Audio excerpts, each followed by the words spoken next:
Mr. Mohan Guruswamy, sir. Mr. Mohan Guruswamy is a well-known, astute analytical expertise on multiple subjects, and he is known for his wit and oratory skills. I watched some of his talks on TEDx, and he mixes a fair amount of humor with a lot of information. He has a vibrant career path that included teaching, senior management, journalism, and he has been an advisor to the Finance Ministry, Government of India, which has a rank of Secretary to the Government of India. He was actually a product of Nizam College, Hyderabad, where he did his graduation and went on to acquire post-graduation in public policy, international affairs and management. An alumnus of J.F. Kennedy School, Harvard University, Graduate School of Business, Stanford University. He is a frequent commentator on national and international media on matters of current interest. His papers on redefining poverty, income inequality, backwardness of Bihar, economic development in West Bengal, FDI in retail have been published in well-regarded journals. Mr. Guruswamy has been an avid traveler and author of several books. His recent books are The Looming Crisis in India's Agriculture, Issues in Development, India's World, Essays in Foreign Policy and Security Issues, India-China Relations, The Border Issue and Beyond, the latest being Chasing the Dragon, Will India Catch Up with China? So on this note, I cordially welcome Shri Guruswamy sir to deliver his speech. The basic lesson in public administration is that the nature of the regime determines the outcome. You might talk of democracy, you might talk of so many things, but how that regime is, what it actually is, determines the outcome. Now, I wrote my last book on comparison of China and India, and in 1950, China's public administration expenditures, the cost of government, was almost 73% at the center and 27% at the provinces and the lower level. Highly centralized state. Communist Party is very high. So that's why they used to have that kind of a regime. If you have a decentralized government, then everybody will speak. If you have a centralized regime, only one person will speak. And India at that time, in 1950, was 42% central government, 47% central government, 42% state government, and 11% to local government. So you had this system. I thought to myself that you have 47 center, 42 state, and 11 at local level. So you got 9 fellows who will tell you what to do, and 1 person who will do something for you in government.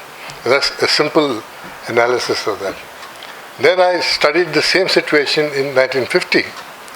By then the Chinese have shifted from 70 center, they became 27 center, and everything had gone down. And they took all the big public sector companies, all that, and gave it to the provinces and said, do what you want with it. You want to sell it, sell it. But we are not going to give any money. We will only look after defense and telecommunications and these things. But in India, what happened? After all these talk of decentralization, Panchayati Raj, SKD, block developments, all that, 47 became 42. And 42 became 47. 11 remained as it is. So at the bottom level, there is nobody. So I wrote a paper a few years ago after a big trip across the country, because I love traveling, because I get out of the city. So I noticed that there's no government outside the highway. You leave the highway, go 5 kilometers this side, there's no government. Because all the drains are filled with plastic, all the ponds are filled with plastic, all the sewage is in the village, because there's nobody responsible. We had a traditional system where people by caste did their work, but we said, no, this is not the way we're going to do it. We will have a new system of government, and nothing's happened. Nothing works where there is no government. At best, the representative of government is a school teacher. He is the highest ranking fellow. Next is probably the forest guard or the clerk in the Tehsil office. Because if you go to a village, particularly in central India, North India, the only pakka houses belong to the government employees. So the Tehsil clerk or the forest guard or the police constable, whoever, they have pakka houses. Everybody else lives in detached houses or in tiled houses. So that tells you who is getting the money in the village. So the result is that today if you want a drain to be cleaned, you don't know where to go. You don't know who to ask. Because the fellow who used to do it traditionally because of his birth, he's not doing it anymore. He says, I'm equal to you, why don't you do it? If Dora says, when సాఫ్ చేయంటే దొర నువ్వు సాఫ్ చేయి బాబు ఇన్ని సంవత్సరాలు మేము చేసినాం ఇక నువ్వు పని చేయి. So that is the system. We come to a complete breakdown. And cost of government has gone up in turn. One of the reasons why is that we are short of, about 300 policemen to every 1,000 sanctioned. Down the line, nurses, teachers, because salaries are very high now. A police constable gets 30,000 rupees or 40,000 rupees. A clerk gets that much. School teacher gets that much. So the government doesn't have money to appoint more people. So they do contract labor. So contract labor fellow will get 6,000 rupees to teach in a school, and the permanent employee will get 30,000 rupees. And the schools are not employed. Primary health centers don't have doctors because government has no money. But in spite of that, the total cost of government, how much of money we pay for government, is 11.4% of GDP. And if you add pensions and all those benefits, it becomes 12.5% of GDP. Then we have, all our other commitments. So biggest expenditure in government is salaries of government, public administration. But are you getting any return for it? Because if you go to a village, it is the social structure is upended. The government employee is the tallest fellow, and so he's not going to listen to anybody. So every time I go to a school or in a village and I ask where is the teacher, they say and I went to a panchayat. I spent a few days in a panchayat in Marredpally in Betul, and the sarpanch, the lady elected as the Gram Pradhan, she would come. She came to the morning office, opened the office, then put the stove, made some tea. Then the secretary of the panchayat, the fellow lives in the district headquarters 40 kilometers away. He comes and he says, "Ai chai banai kya?" So that fellow is supposed to keep notes or records and all, but he is outranking her because he's got a motorbike, he's English speaking, he's a government employee. So the eye is making tea. I was sitting and watching. Then he said, "Oh, ledger lao, kitna anaj hai, how much of rice is there, how much of wheat is there." So then she said, "Barabar hisab kare," then he went off.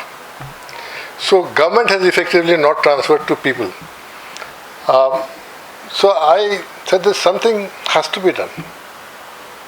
One of the things the state government has done in its own way in this state is to have smaller districts, smaller collectorates, and then smaller mandals, etc., etc. So you're taking government down to people.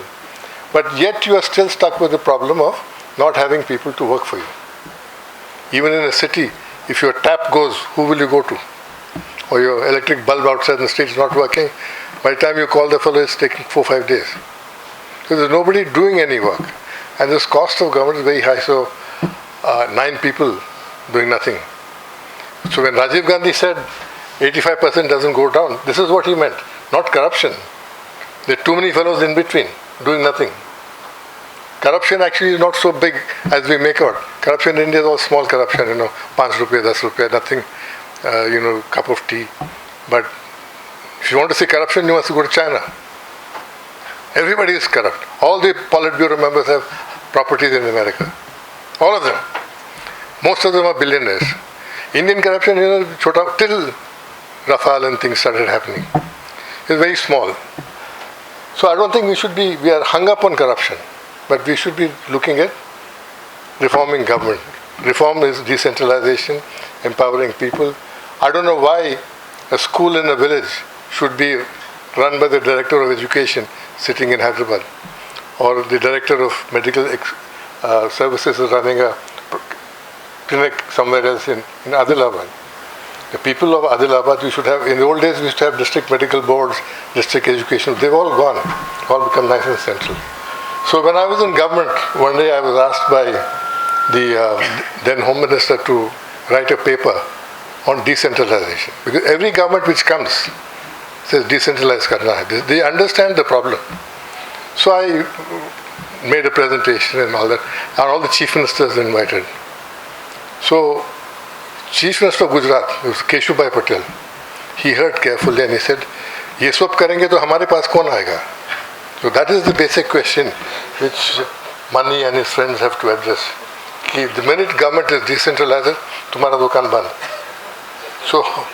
So this is a problem. So the only way you can sort it out, I think, is bring them all down.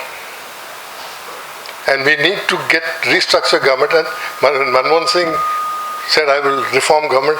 How can you reform government? How can you destroy the system which put you there?